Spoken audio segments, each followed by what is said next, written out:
Being alone is not always a bad thing, and sometimes there can be benefits to being alone, and we should all prioritize time alone. I'm obviously married with children. I'm not telling you to go off and run off into the desert and escape society, because I also talk about being communal and the benefits of being around people and experiencing healthy community. But that does not mean that you should not have healthy time spent alone. And this portion of the book talks about the benefits of that. So we live in a world of constant contact, a place of losing sight and the importance of being alone.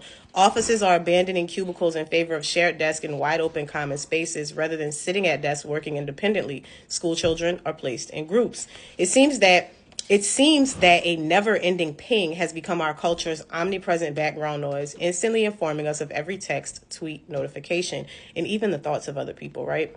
Even something as mundane as cooking dinner has become worthy of social sharing. Again, he's not saying that these are bad things. He's just pointing it out. One result of this social connection is that many of us rarely have time alone, and we all need time alone.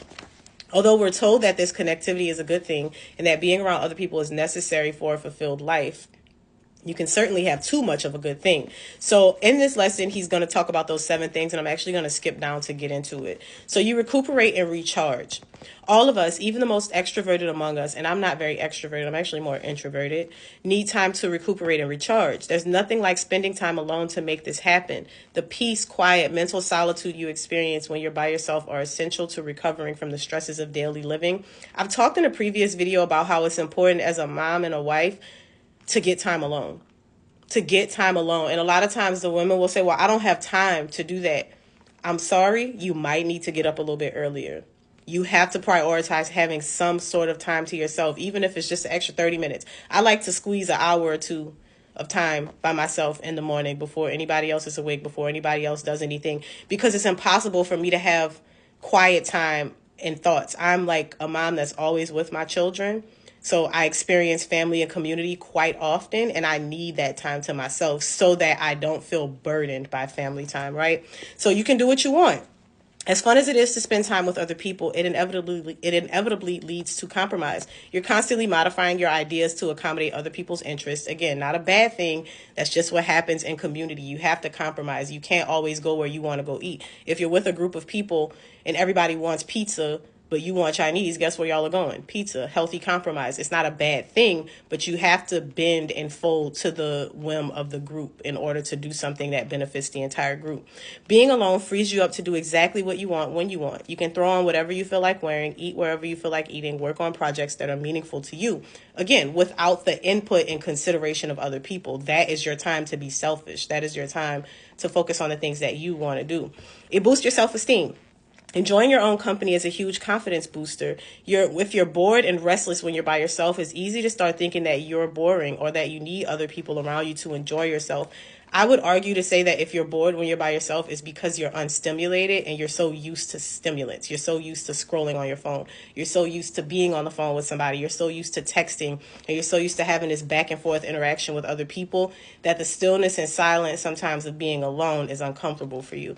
But even if you're feeling like that, take yourself to do things like go to dinner by yourself and people watch.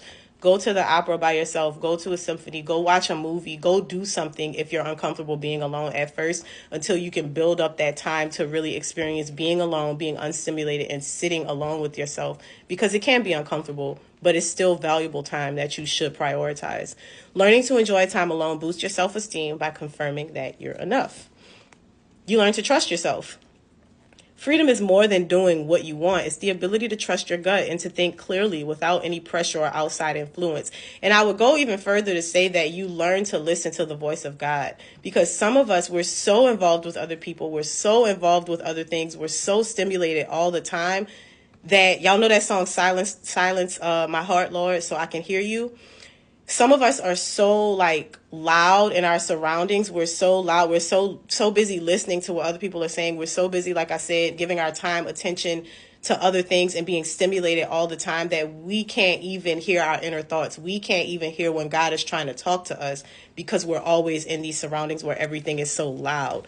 So being alone helps you to form a clear understanding of who you are, what you know, and what's right for you. It teaches you to trust yourself. When you're around others, even when you don't realize it, you monitor people's reactions to gauge the appropriateness of your own feelings and actions. Again, I don't think he's villainizing it. I don't think he's saying that you're fake. If you do that, you're conforming, you're weird. it's just a normal thing to try to blend in and to try to do what is normal when you're around other people. And that's something that comes up in this book a lot. People think that it's about being fake or altering who you are. No, a lot of this is about situational awareness and just emotional intelligence and learning that sometimes things do call for you to be more appropriate. Sometimes things do call for you to muzzle your mouth and not say the first thing that you're thinking. And that's what he's talking about here. So when you're around others, I read that, sorry. When you're alone, it's all on you.